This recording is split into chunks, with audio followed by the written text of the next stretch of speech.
Hiya, I'm Shelly, aka Shell, and this is Seashell's Show and Tell. Today I'm going to show and tell you UV Resin Newbie Edition.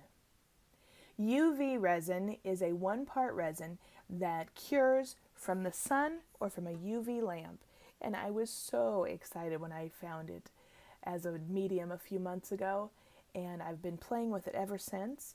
And I wanted to show you some of my attempts at making things, some of my failures and small successes so far. These hearts and small teardrops were made from this mold that has 5 large and 2 small pendants, even including the hole for the pendant. So it's easy to have the small molds handy when I just have a little bit of extra resin left over and I just want to try and see how they work out. Other things that I've made from this mold include these pendants here. I found that I love to use glow-in-the-dark, but the glow-in-the-dark does make them cloudy a little bit.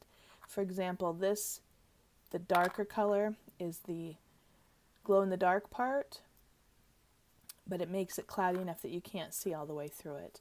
But I do appreciate how they all turned out. They're all experiments.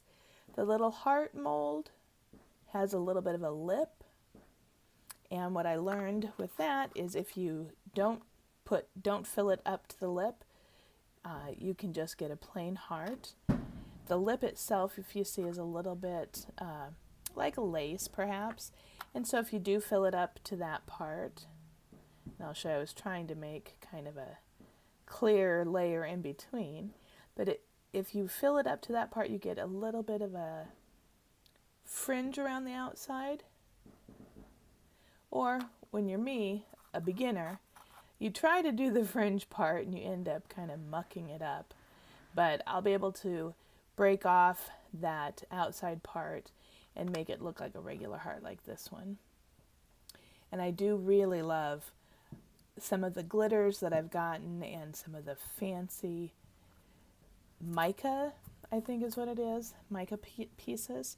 This is my collection so far of the different kinds of glitters that I've gotten. They weren't all just gotten in the last few months. Another thing I was getting a set of molds and got some buttons, molds for buttons along in that set. And I was really thinking what would be fun in a button. Of course, making your own buttons to match whatever you have. I like how these kind of look like a galaxy maybe.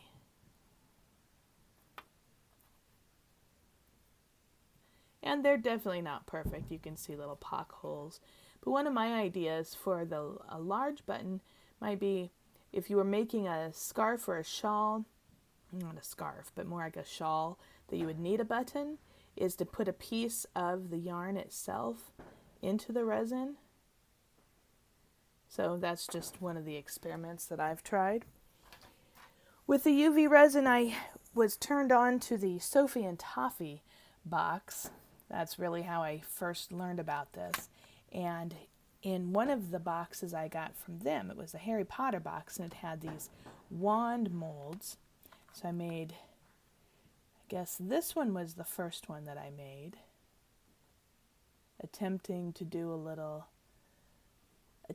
make the pattern, but just with glitters, so it didn't work out as well. I really like how this one turned out. And here's the third one, which the mold comes as a 2-part mold, so I wanted to show you that this one hasn't been put together yet. But I think I was much more successful, not perfect, but much more successful in the placement of getting the colors where I wanted them to go. That's going to be something, it's going to be really fun to learn how to get the colors to go where I want the colors to go. Some more molds that were in the set that I got. Where am I going to put them? I got some ring molds, and these are little, there's a square and a rectangle that I really like. Just a nice short, shallow depth, but deep enough to put something in. Here's some cloves I attempted. And yeah, there's some bubbles. So I've got some things to learn. Backed up the cloves with a little bit of glitter to make it pretty. And I really like how some of these turned out. Now this, again, with the glow in the dark, you can see it looks a little not shiny. And that is where the glow in the dark powders were sticking to the mold. And I think what I need to do on that is pour over a little bit more resin. And that'll be another experiment for another day.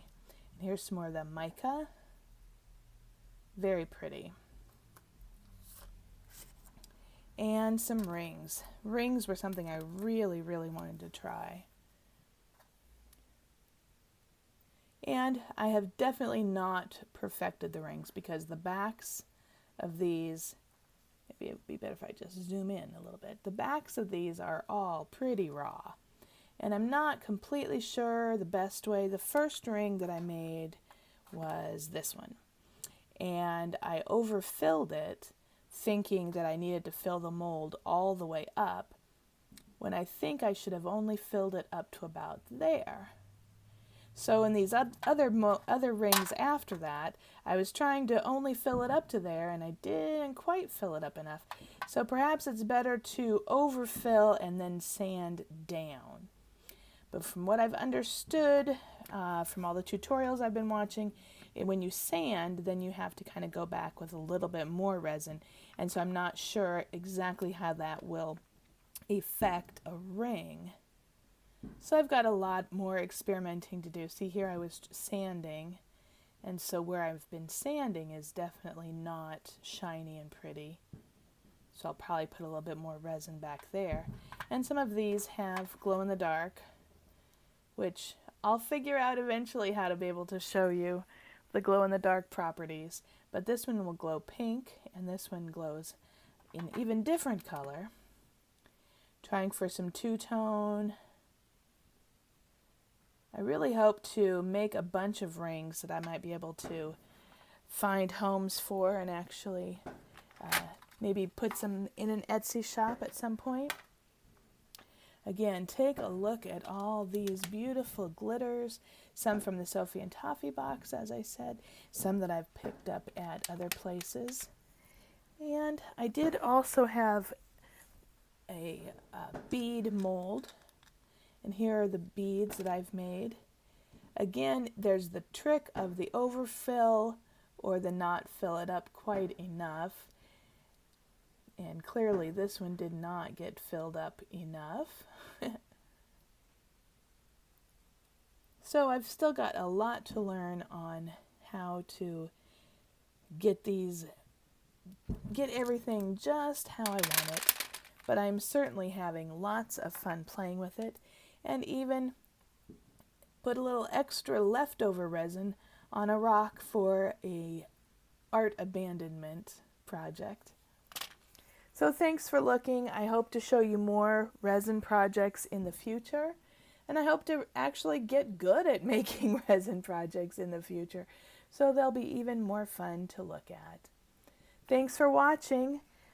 I love to hear other people's ideas. I've been watching a lot of people on YouTube. I will try to put links of some of the people I've learned resin tips and tricks from. Try to put those links in. But I'm still learning about how to do all this, and I'm glad that you came and watched. There will be more to come. Live love.